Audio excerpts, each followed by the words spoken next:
Real estate agents, imagine getting 3 listings in less than 30 days. I'm not talking about cold calling hundreds of people a day or even spending thousands of dollars on leads. Imagine proven strategies that you can start today. And today, that's what we're going to talk about. Sweet. What?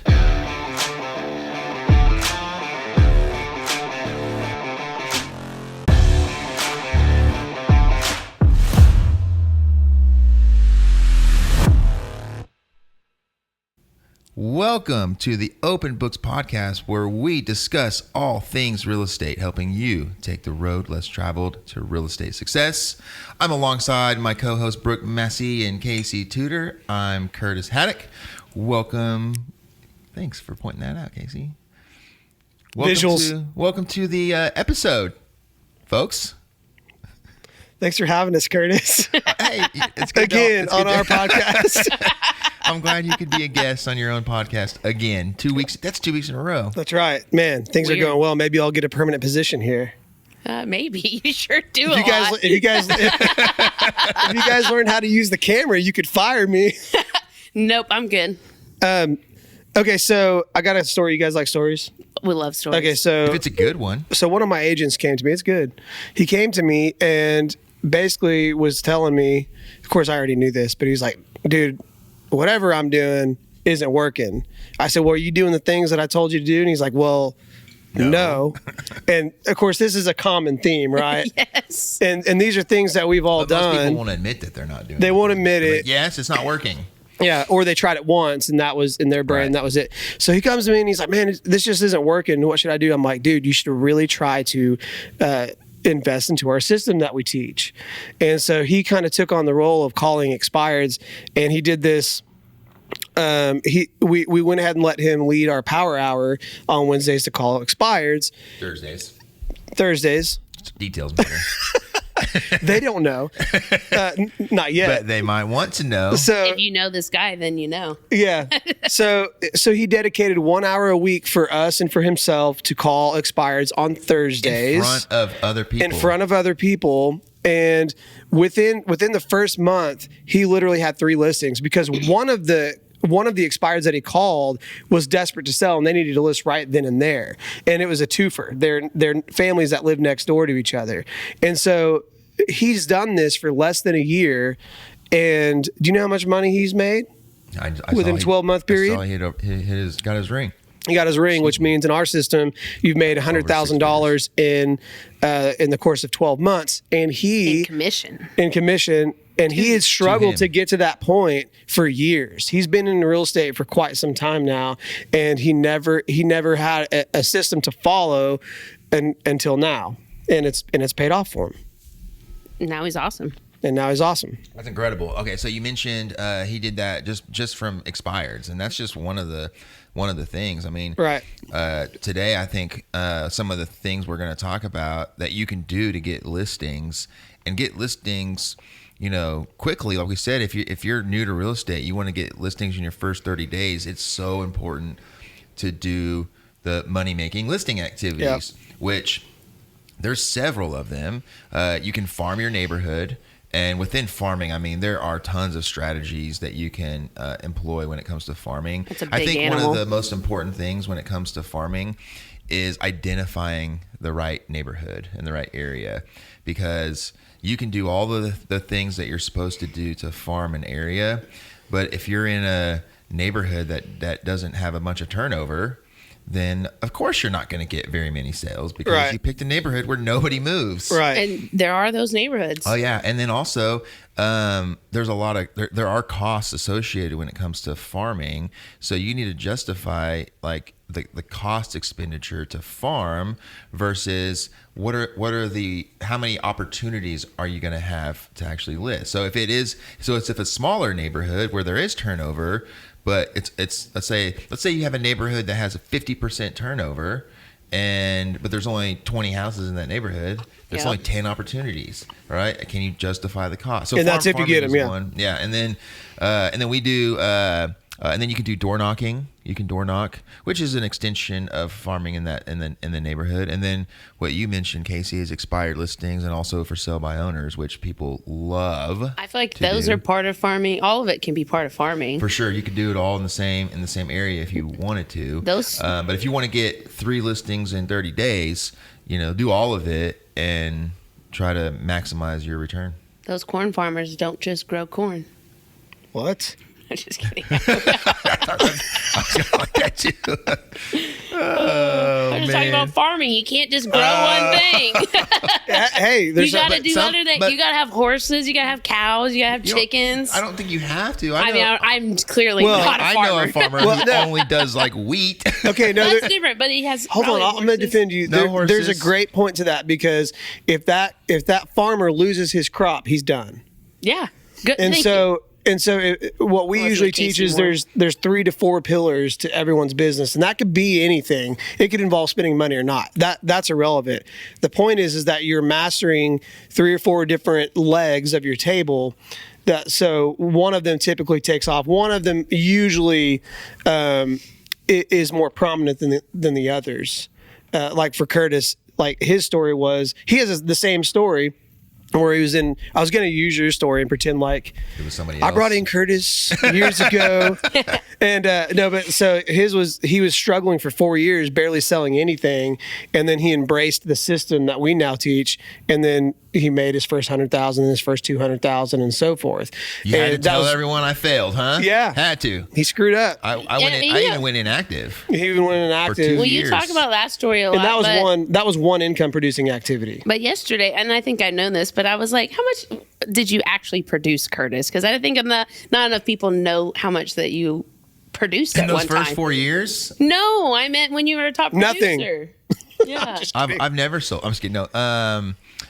Well, I just lifted you guys. Because you may have failed, or whatever. But then you built something. And when I finally received guidance and direction and true mentorship, my first year full time, like where I didn't have another job. It was literally all I was doing was real estate. I hit the 6 figures that first year. And at the time, the company I was working for, that I was the first person to actually do that in the first 12 months of joining. But I got to a point where I think in the top, we were talking about the rankings or whatever. Mm-hmm. I think 41 was the highest ranking I ever got on the MLS. I so badly wanted to crack top 25, but didn't happen. But you still did what, 16 million? You said? Yeah, somewhere between 15 and 17 million. So 16 million or so was my best year. So by far, and that was, you got to remember too, that was what, 9 years ago, mm-hmm. And that's with pricing the way today is that's almost. That's still really good. That's probably close to 20 million. Yeah, in today's dollars, is probably a little bit closer to that. So it was. I was super busy that year. Yeah, I can only imagine. Yeah, especially if you did it all by yourself. I did it all by myself. Didn't have any agents. As far as helping me sell my personal deals. But that also is what helped me realize, man, there's got to be a better way than doing this year in and year out. Oh gosh, there's got to be a way to make this the same income and be able to grow from it. Because the thing I always think about is, and this is totally off topic, but there's only 24 hours a day, 7 days a week. So once you maximize your output as an individual, then you got to figure out where to go from there, and that's a topic for another day. So, anyways, yeah, that's what I was going to say. How do you what would you guys recommend as far as if someone wanted to farm? What's the purpose of farming? Well, to grow your money tree. Well, okay, so I phrase it like this. I like to ask people, if you could get, we say, if you could get 50 right now buyers or 50 right now sellers, which one would you pick? You have to go with sellers. Go with sellers. Because you can't work with 50 buyers right now by yourself, right? But you can get 50 signs in yards and have those work for you, right? And so now you have 50 listings that you chose.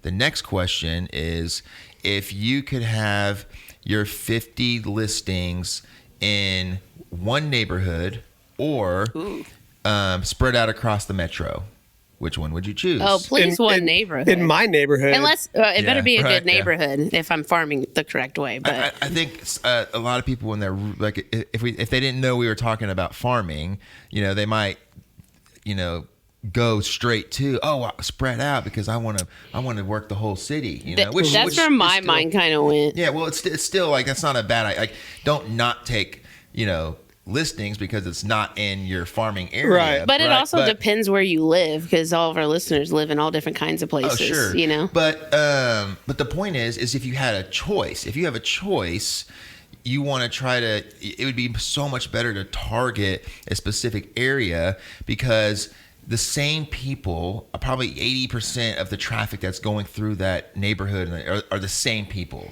Right. And so if you have 50 signs in one neighborhood, what do people that live there think about you?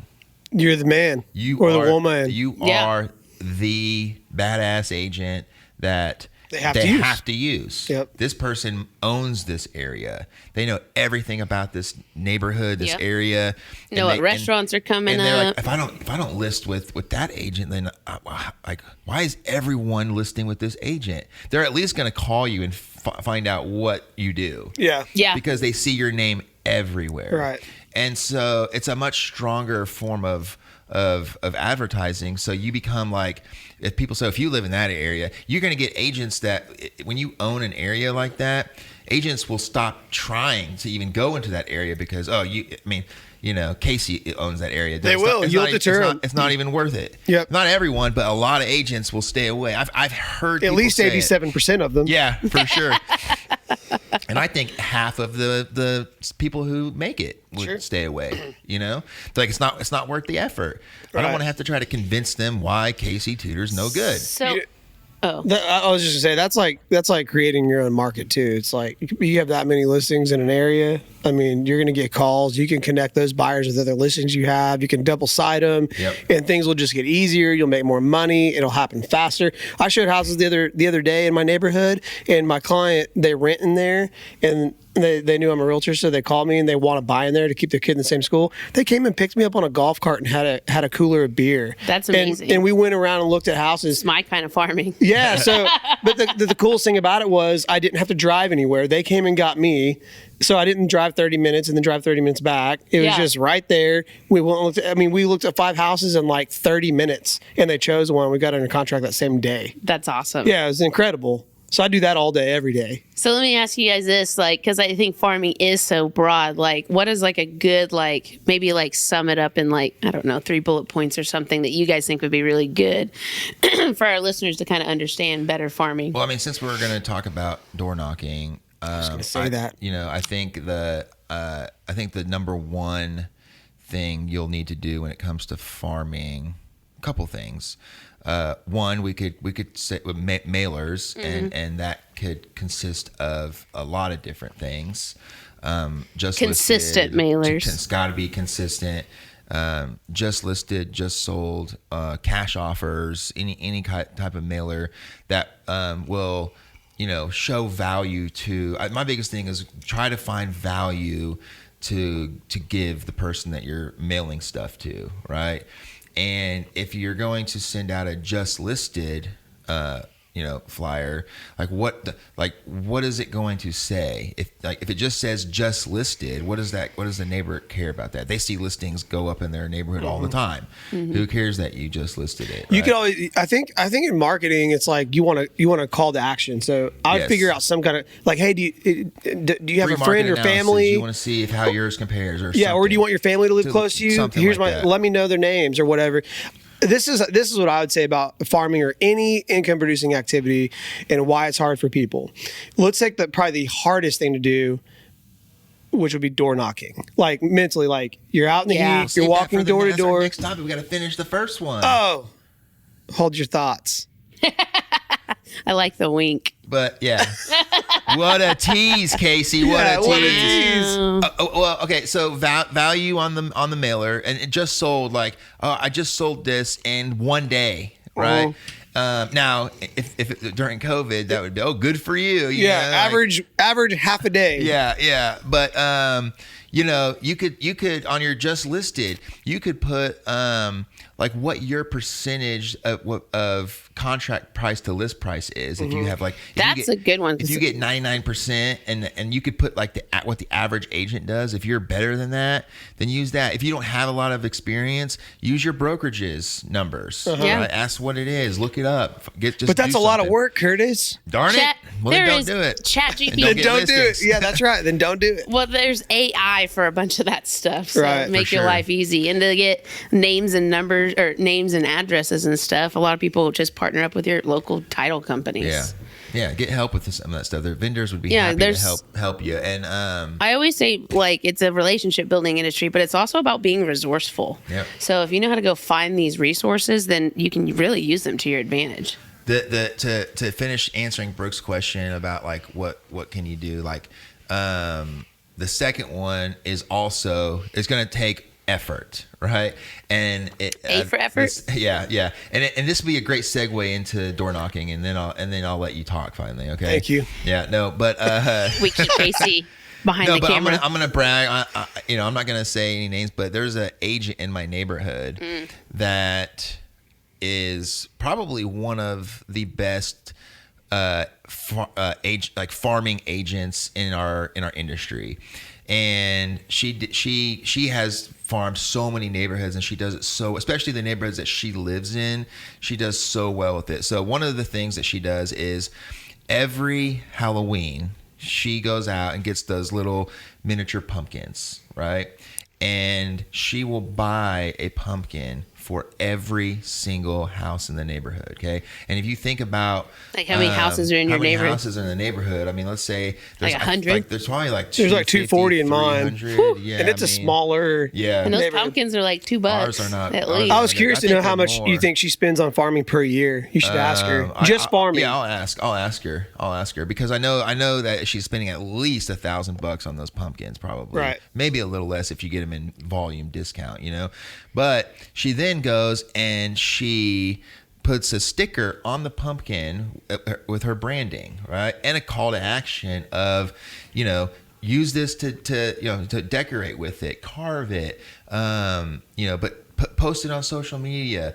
Let me know what you did with it and tag me in it, or send it to me. I'd love to know what you did with it. That's like taking farming, not just locally, but taking farming to like social media. Oh, yeah. And that is like, So if you can, that's dangerous. if you can get people to In a good actually way. take action and put it on social media, Man. and actually, and if they would actually tag you in it, that'd be really powerful. Yes. But I'll tell you what's very powerful when it comes to the neighbors. Okay, is throughout the entire month of October, and I have to drive by too, and I'm like, God, got those pumpkins, like. I want to You need copy to get her, your but little- I can't. Smashing What if- pumpkins. if I Yeah, wanted to be, that's what I was if gonna say. Yeah, if I Take a wanted to hammer. be a jerk, I would go smash them, or I was like, I'm going to get my pumpkins out on September 30th. Ooh. But I think people would think I was a jerk if I did that. No, 100%. You You just say, this year's mine. People who've lived there, they know that this Yeah, is her. that's her thing. And if I did that and got out before her, Yeah. I think it would be a bad move. Maybe you should do it for Christmas then. Yeah, I thought, but there's other Pumpkins for holidays, Christmas. Yeah. right? But think about it. Some people they just leave them on their. We have the standalone mailboxes, and she just puts them on the mailbox. And some people don't touch them, and so you'll have every fourth or fifth house throughout the entire month of October. Which helps her out. Because every time I see a pumpkin, who am I thinking about? Her. So the neighbors do too. And if they get to a point where it's time to list, like, let's do that. Curtis, you just need to move out of your neighborhood and find a new one. I know, right? Yeah, like I know a realtor. That's some powerful farming if you can get agents to move out. Yeah. Yeah. I farmed this neighborhood so hard, I kicked all the realtors out. yeah. Nobody wanted to do business. I mean, I'm the realtor in my neighborhood. Yeah. I joined the HOA to do that too, and it's woo hoo hoo. My Effort. neighborhood's Don't do that. I know. I mean, you could organize a food truck night and make sure that they know it's sponsored by you as the real estate company, right? Yeah. And it could be weekly, it could be once a month. again, that costs money, but if everyone knows that that food truck night is this night, it might not cost you anything because some food trucks just want the exposure. Well, not just the exposure, but like if enough people, if it's a big enough neighborhood, enough people will go buy dinner. And it was like our neighborhood. We had done some of that, but it's because we live so far away from any like good food. So that makes we total sense. We brought it to the people, and so it was once a week. It was a food truck every week, and so we always went, and it was always crowded because it was like a family thing. We got in the golf cart, drove to the clubhouse, and said, "Hey, it's food truck night." There's so many things you could get bounce houses for kids and do some kind of event. Just make sure that you are sponsoring it as your real estate company, right? And don't just do it once and give up. It takes consistency. Because people aren't just going to buy a house. They might not be in the market to buy a house. I'd say it'd take you probably 6 three. months from now, it might be. Probably be 3 years of pumpkin doing before people were like, "Oh yeah, the pumpkins are coming." Yeah. I would think. I would think a couple years, and then they'll realize what's happening. Yeah. And then, but you got to remember when people are finally get to the point where they're ready to list, they're not going to be like, oh, they did pumpkins 3 years ago. I'm going to call that agent. That's got to be a consistent I'm in front of your face all the time. Well, just think about it. Like, just people that there's a statistic out there that people move every 3 to 5 years. So just think about that longevity and being able to capture all those people consistently. And if you're struggling with like getting deals, closing deals, or you're brand new and you don't know where to start, like something though also to think about is like you could put all this effort into it, and then people call you, and then you just don't answer your phone. There's a whole nother side to it, right? Like, like the conversion process, Good point. serving It's them. not working. Well, did you answer your phone? So, but that's why we teach in our system the organic way, because you can essentially practice for free. And then once you start converting, that's when you can start scaling stuff if you want, because now you know how to convert. Yeah. I don't know if you guys knew this, but I like to do math.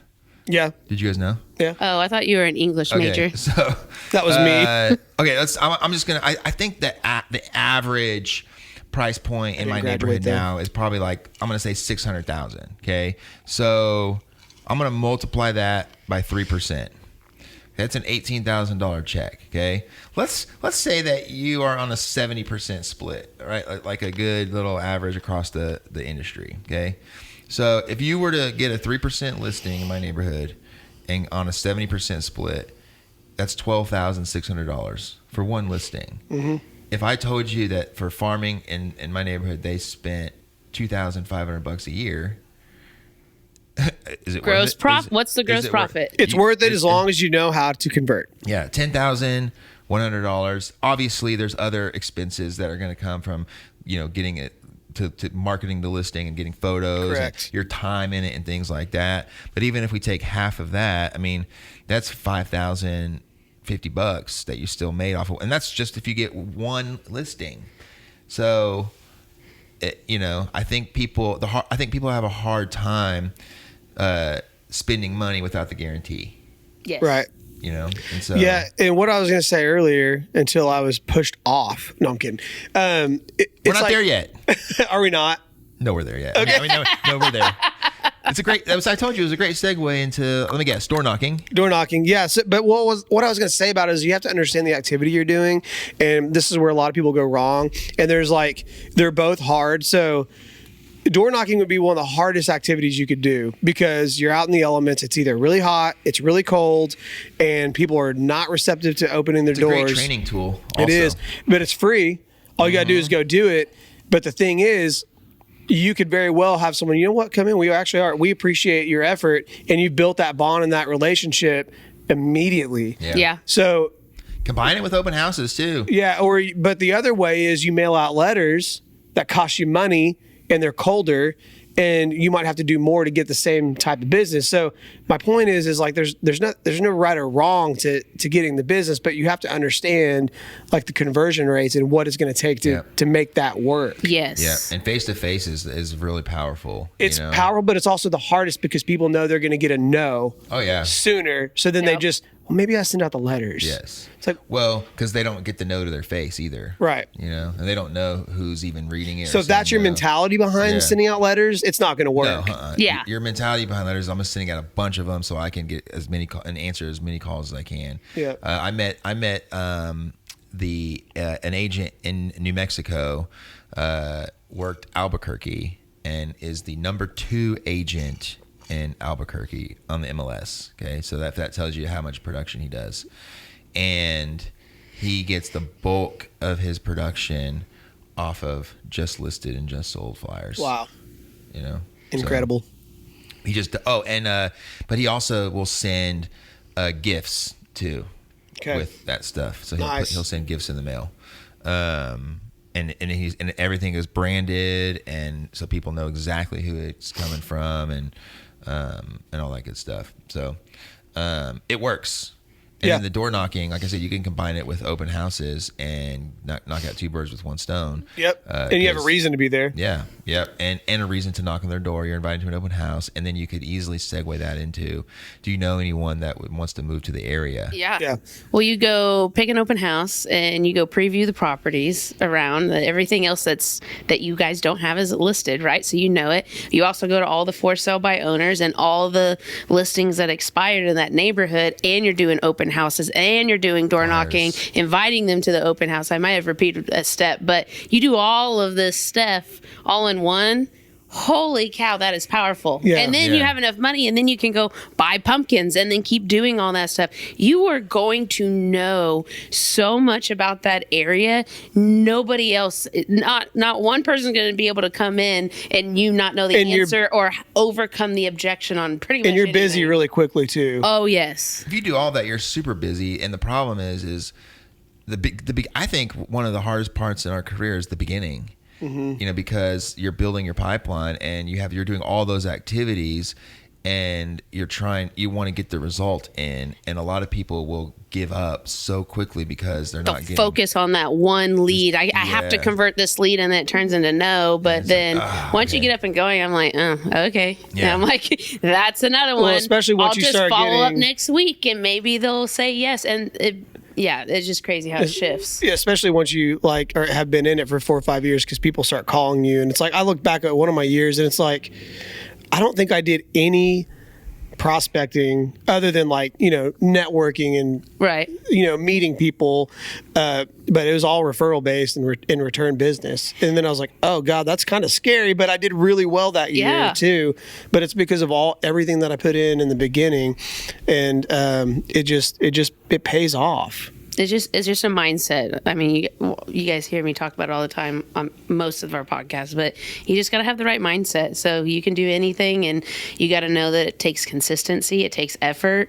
Sometimes it does take money, but then it also doesn't have to take money. If you're going to put money into real estate, put it in the right things, like we talked about at the beginning. Don't put it into a bunch of leads or ads. Can be great, but there's other things that are natural that are more effective. Hit it at a certain level, and then you start hitting that. That's when you want to start growing your business and elevate. You're starting to delegate to other people. You're hiring people on, and now you're really growing this thing. Yeah, and to be clear, I've never knocked on a door cold. Well, actually, that's not true. I have, because I had a job where I had to do that. Oh, I've never. It was awful. I lasted 2 days. But when I sold candy bars for band. Well, that's a little different because you're a kid.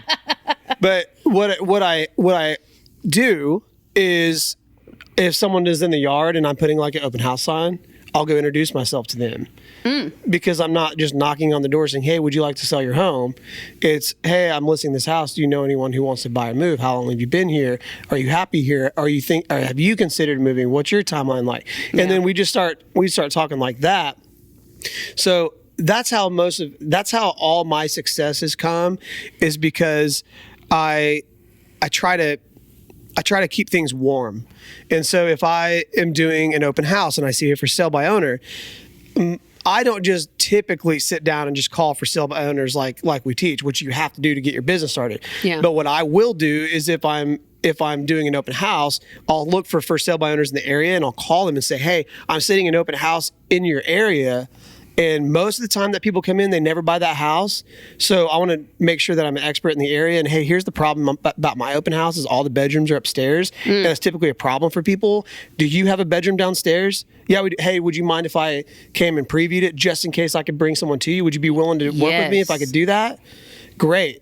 And I've done that before and made tons of money off that for sale by owner. Yeah. In that little segment of yours, Casey, you literally just said, "I don't do two things that we teach." Well, there's the point is you can do them and you've converted them. You just have a sphere of influence in a network that has allowed you to get referrals and repeat. Yeah, I think my point is that, but also I find a way to make it warm. Sure. You've evolved. And it's more successful that way, and it's easier on me and my personality. Yeah, but I think everyone has to do that. Like, sure. Door knocking, you can go and make it warm. Even though it's a cold door knock, you want to make it as warm as possible. You don't want to just, be the roof guy that's knocking on the door. And people are going to take it the way that they're going to take it. Sure. And you can't say the right thing to the wrong person, or you can't knock on the right door if it's the wrong door. Right. And you can make any conversation warm, as you can turn it into warm. That's the art behind it. Yeah, and that's where that's when you get really, really good at it. Same thing with for sale by owners. You can connect with them in a way. Like, I've had people that answer the phone they're just already mad. They don't know they don't know me. They don't know what I'm about. And by the time I get off the phone with them, like it's like we're buddies. Right. Oh yeah. You just kind of, it's a skill set that you kind of have to learn. And it does, and again, it's not like every time someone answers the phone mad, I'm able to talk them down. Right. But again, there's some that I will. It's not always about you though. Like when you pick up the phone or they pick up the phone, they're just mad. Yeah. Like it has nothing to do with you. And I think us just as humans, we just naturally are like, oh gosh, this person's mad at me. Yeah. You know? It's like, and then you realize, oh yeah, they're mad at you because they put their phone number on the internet and they're mad that people are calling them. Yeah. And everybody's not the right calling people, them. Not the people they thought were going to be calling. That's right. They have no idea. Happening. Which is why we teach to do them. But with door knocking, again, that's what I was going to say is you make it like, whenever I did door knocking, I did my best to I didn't make it about like, hey, can I sell you a house? I made door knocking about who do you know that's going to be moving at some point. It doesn't even have to be to this neighborhood. And then, but do you know anyone? Are you connected in the neighborhood at all? Do you go to are you part of the HOA? Do you go to the clubhouse if it has a clubhouse? Is there anyone that you know that's been talking about it that you can point me in the right direction so I can go, all you got to do is find the nosy neighbor and you're going to know everything about the neighborhood. That's so true. But then, this just comes with the territory. Sometimes you get that one neighbor that comes over and they go, I'm just kidding. Like, you knock on the door. Yeah, well, not exactly that. It's just they won't leave you alone. Oh, yeah. They're a little crazy. Sure, but that's true. But as an agent, I want to find that neighbor. Oh yeah, because she's going to tell me. So she's going to tell me everything. Even if you don't talk to that neighbor, she's going to know about you. Yeah, like Joe and Cynthia over here, they just had a grandbaby and da da da. And then she's on social media. And she's Bob over everyone. Here, I think they just had a new kid, and that house is only 3 bedroom because you know how people are. They just start rattling off because some people just have nothing else to do with their life, and they think about stuff like that. So just let them tell you. And if they talk like that, and you find someone that talks like that, then you say, "Have you thought about getting your license?" 100%. No, this lady that I was referring to was cuckoo, and she just came in and it's like she was just destroying the house and the neighborhood, and it's like, I just want to be like, can you just leave? Yeah. Like you're not. Like she came into your trying to open make house? money. Yeah. That's a little different. Yeah. Well, neighbors like to come in, I know. But I do like nosy neighbors in open house, unless they're like that. Yes. Yeah. So.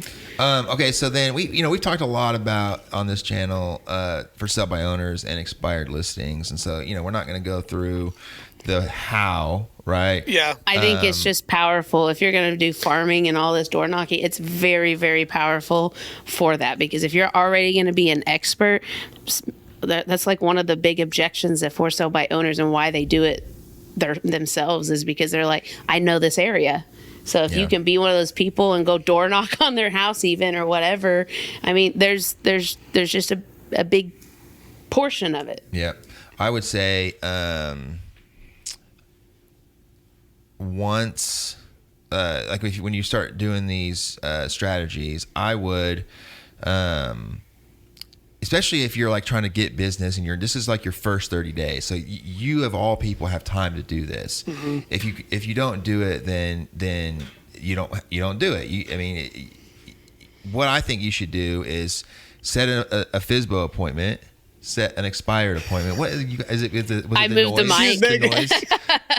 I'm a twitcher. Yeah, I it's gotta okay. be comfy. FSBO appointment. I would set one FSBO appointment a day minimum, one expired appointment a day minimum, and then I would send out your mailers to a neighborhood on a Monday, and then on a Tuesday go and knock all those.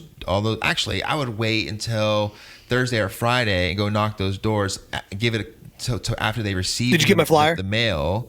It's a great set. It's a great way Yeah. to. It's like, hey, my name is Curtis. I'm with Bricks. I actually just sent you guys, a flyer that I just listed a house down the street or Yeah. whatever that it is that you sent. Or, I sent you one that's cash offer. We give cash offers to people. You may not even be in the market to sell. I just wanted to introduce myself so you know who I am. And then do your whole door knocking spiel, okay? And then the next week, pick another neighborhood close by, but you got to send it to the entire neighborhood. Go door knock, and then you got to call and set at least Just 2 appointments a day. Be like a freaking virus and just infect Yeah. everybody. I don't care what you are. I'm going to everything to learn everything. Yep. Yeah. And answer your phone if they call you. If someone calls you. I know we get a lot of spam calls, but And if you get a spam call, then you can. There's apps out there for it. Yeah. Block them. If you have trouble answering your phone, you can give them my phone number and I will answer. Yeah. I've gotten so many leads before organically that I've missed responding because I've been so busy Wow. from creating traffic. Sounds like you creating need traffic. to get an assistant. Well, yeah, probably. Well, that's on our next episode. Is it? Yeah. Kidding. That might be a good episode. That might be. No, Yeah. I was thinking when you were saying that, when you're like, "Hey, did you get my flyer?" Oh, you threw it away, yeah. you jerk. Well, here's my business card. That's great, dude. Here's another one. Yeah. Hey, get your phone out. I have a QR code for a digital no one. worries. I have the business card Yeah, for that's you. right. with That's QR good. I code. have another one. Yeah. Don't you worry. That's hilarious, You can't dude. Oh my escape- gosh, You don't- can't escape me. Don't be these guys. Hey, it's me again. Yeah. That would be a great. Once a day, That knock would be on a their great door. video to make. Oh man. In our free time, we'll do that. Yeah. That's funny. So good recap time. Yeah. Okay. So I think we already pretty much recapped, but just recapping: farming your area, door knocking, and FSBOs and expireds. Those are the best ways. Get Great recap, Brooke. great three listings in 30 days. 3 listings in Or more. 30 Go get days. more. I mean, you know? it literally, Yeah. you can go get 3 listings off of one person. And You know Like, what? Seriously. You know what? People that aren't busy have that people like us don't have time That's what I was gonna say. to go Time. do those Yeah, things for sure. and build that up very quickly. Yeah. And you know what happens though is that then people get those 3 listings and then they're like, I'm too busy to go do those activities. Yeah. Don't stop. It's so easy to stop when No, you're busy. You just need more listings. Yep, you're right. More listings. So. Okay, guys. Well, we're going to sign off here. If you like what you have heard, please like, comment, and subscribe, and click the bell for future notifications. And we're going to include our link for our coaching platform in the description. Actually, there's a survey at our home screen that you can fill out, and then we will get back to you immediately about what your needs are. And we'd love to chat with you. And we're signing off. I'm Casey Tudor. It's Curtis Haddock and Brooke Massey.